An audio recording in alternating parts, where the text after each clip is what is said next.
कल्पना कीजिए सुबह का टाइम है, आपके घर पे चाय बन रही है और मम्मी चीनी का डब्बा उठाती है और उसको लगता है कि डब्बे में चीनी कम है, तो वो आपके पास में आती है और बोलती है कि आज शाम को 1 किलो चीनी लेके आना। जब आप बाजार जाते हैं दुकान पे और दुकानदार को बोलते हैं कि 1 किलो चीनी दे दो, तो दुकानदार आपको 1 किलो चीनी तोल के दे देता है। आप 50 का नोट पकड़ाते हैं, लेकिन आपको हैरानी तब होती है जब दुकानदार आपसे 20 रुपए और एक्स्ट्रा मांगता है, क्योंकि आपको लगता है कि 45 रुपए के आसपास की चीनी होगी। तो ये सब जब आप सुनते हैं तो आप खुद शॉक हो जाते हैं, आपको थोड़ा अजीब लगता है। अब ये सब क्यों हो रहा है, ये शुगर क्राइसिस क्यों हो रही है, प्राइसेस इतने ज्यादा क्यों बढ़ रहे हैं, आज हम सब ये बात इस वीडियो में करेंगे। तो नमस्कार, आपका स्वागत है हमारे इस YouTube सेशन के अंदर। तो पहली कंडीशन आप यहां पे देखिए, पिछले 3 महीनों पहले शुगर के जो प्राइसेस थे वो थे 48 रुपए प्रति केजी, जो अब बढ़कर लगभग 67 से 68 रुपए प्रति केजी हो चुके हैं। यहां पे प्राइसिंग जो है वो लगातार बढ़ रही है और अभी हालात ऐसे बन चुके हैं कि भारत को लगभग 9 साल बाद वापस विदेशों से चीनी आयात करने की आवश्यकता पड़ गई है। उससे पहले मैं आपको यहां पे बताना चाहूंगा कि भारत का जो स्थान है पूरे वर्ल्ड में चीनी उत्पादन के मामले में वो दूसरा है। पहला कौन सा है? पहला है ब्राजील, दूसरा आता है भारत, तीसरा आता है चीन, चौथे नंबर पे आता है थाईलैंड और 5वें नंबर पे आता है अमेरिका। तो यहां पे जो देश मैंने आपको बताए वो देश है जो चीनी उत्पादन के मामले में सबसे टॉप 5 में आते हैं। आगे देखिए यहां पे कि अगर मैंने पूरे विश्व की बात की कि चीनी का उत्पादन किन देशों में सबसे ज्यादा होता है, तो आप भारत के अंदर देश देखिए कौन से राज्य है तो चीनी उत्पादन में सबसे आगे। पहला है उत्तर प्रदेश, दूसरे नंबर पे आता है महाराष्ट्र और तीसरे नंबर पे आता है कर्नाटका। सवाल कभी भी आपसे पूछा जा सकता है आने वाले एग्जाम्स के अंदर। दूसरा देखो कि यहां पे जो चीज मैं आपको बता रहा हूं, यहां पे राजस्थान के जिले भी हैं जो शुगर उत्पादन में आगे है। तो राजस्थान में कौन सा है? एक तो है श्रीगंगानगर, क्योंकि राजस्थान की पहली जो शुगर मिल 1937 में स्थापित की गई थी वो की गई थी श्रीगंगानगर के अंदर। दूसरे नंबर पे जिला है बूंदी जो हाड़ौती क्षेत्र का है और तीसरे नंबर पे जो जिला आता है वो है चित्तौड़गढ़ जो मेवाड़ में आता है।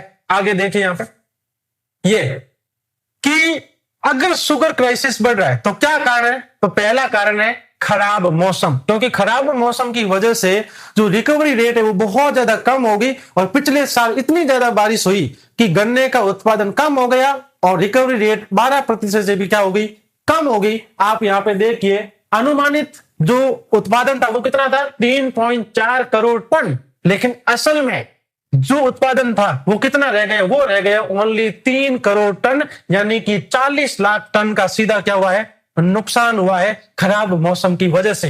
दूसरा कारण यहां पे देखेंगे आप, दूसरा कारण तो एथेनॉल का यूज, यानी कि जो अभी एथेनॉल ब्लेंडिंग अभी की जा रही है, गाड़ियों के अंदर जो एथेनॉल डाला जा रहा है उस एथेनॉल को बनाने के लिए भी इन गन्ने का यूज किया जा रहा है।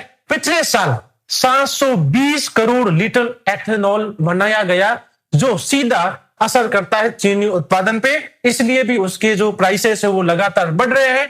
अगला आप देखिए तीसरा कारण यहां पे ये भारत सरकार ने चीनी का स्टॉक कम होने के बावजूद भी चीनी को बाहर एक्सपोर्ट किया और उसी वजह से ये क्राइसिस जो है बढ़ गई, क्योंकि स्टॉक पहले से ही कम था।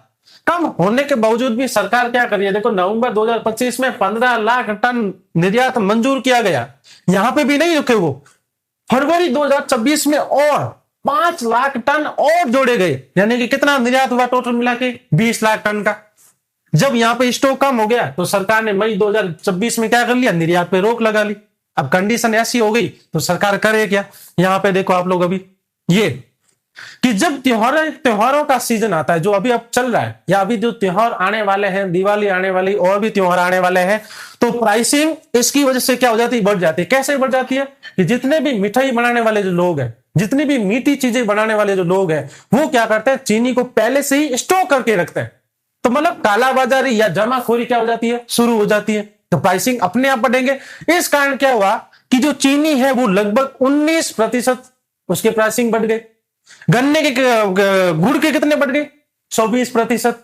यहां तक कि चावल और मक्के का जो आटा है वो भी लगभग उसकी प्राइसेस मार्केट में बढ़ चुकी है और लगातार प्राइसेस बढ़ ही रही है। अभी तक इसके ऊपर सरकार की तरफ से कोई कंट्रोल वाला काम नहीं किया जा रहा। आगे देखिए आप लोग, यहां पे ये जो आपको दिखाई दे रहा है कि ये एक परफेक्ट तरीका है जो ये बताता है कि रियल में शुगर का उत्पादन हुआ कम कैसे है। तो खराब मौसम की वजह से कितना कम हो गया?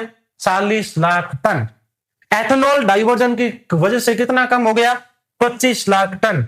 जितना भी निर्यात जो सरकार को नहीं करना चाहिए था, जो निर्यात किया, उसकी वजह से कितना कम हुआ? 8 लाख टन। और साथ में त्योहारी जो जमाखोरी है, दोनों को मिलाकर 8 लाख टन जो उत्पादन है वो कम हो गया। तो 4 कारण जो मैंने आपको बताए यहाँ पे आपको दिखाई दे रहे होंगे। और वर्तमान संकट इसलिए इतना बढ़ गया है, 39% प्राइस जो है वो बढ़ गए हैं, उनमें उछाल आ गई है। आगे देखो यहाँ, अब शुगर क्राइसिस अगर बढ़ गया है तो उसके लिए सरकार को कोई काम भी तो करना चाहिए। तो सरकार ने क्या किया है? 4 तरीके अपनाए हैं शुगर की प्राइसिंग को सही करने के लिए। पहला, स्टॉक लिमिट। बड़े जितने भी खरीदार हैं उनको बोला गया है कि आप 15 दिन का ही स्टॉक रख सकते हैं। दूसरा, बड़े जो डीलर हैं उनको बोला है कि 4000 क्विंटल जो ज्यादा स्टॉक रखोगे तो उसमें सख्त पाबंदी आपको रखना ही नहीं है, 4000 क्विंटल ही रखना है। जितनी भी जो मिलें हैं जो शुगर का उत्पादन कर रही है उनको बोला गया है कि आपको 50,000 टन के अतिरिक्त शुगर आपको बनानी होगी और 7 दिन के अंदर इसको क्या क्या करना पड़ेगा? सप्लाई करना पड़ेगा। ये आदेश अभी सरकार ने निकाला है और मिलों को बोला गया है। और 31 अक्टूबर तक 10 लाख टन विदेशी चीनी आयात करने का भी सरकार ने अभी प्लान बनाया है, वो भी किसी आयात शुल्क के बिना, यानी कि ड्यूटी फ्री चीनी भारत में अभी आने वाली है लगभग 10 लाख टन। शुगर क्राइसिस सिर्फ अभी नहीं आया है, 2017 में भी एक ऐसा ही शुगर क्राइसिस आया था। उस समय बाहर से भारत ने कितनी मंगवाई? 24 लाख टन, 24 लाख टन चीनी को आयात किया था। और 2026 के अंदर अभी सरकार जो है वो 10 लाख टन अभी चीनी आयात करने वाली है। आप यहाँ पे चित्र देख सकते हैं, यहाँ पे जो भी आपको दिखाई दे रही है, यहाँ पे देखो आप लोग। अब ये जो पेराई का सीजन आएगा, जब गन्ने का उत्पादन बढ़ेगा, जब गन्ने से शुगर बननी शुरू हो जाएगी, वो बनेगी अक्टूबर में। अक्टूबर तक तो ये प्राइस ऊपर नीचे होने वाले हैं। हो सकता है कि अक्टूबर तक इन प्राइस के ऊपर कंट्रोल पा सकते हैं, क्योंकि उस समय 10 से 12 लाख टन अतिरिक्त जो शुगर है सप्लाई है वो मार्केट में आ जाएगी। आगे देखिए यहाँ पे, तो ये वो 4 कारण थे।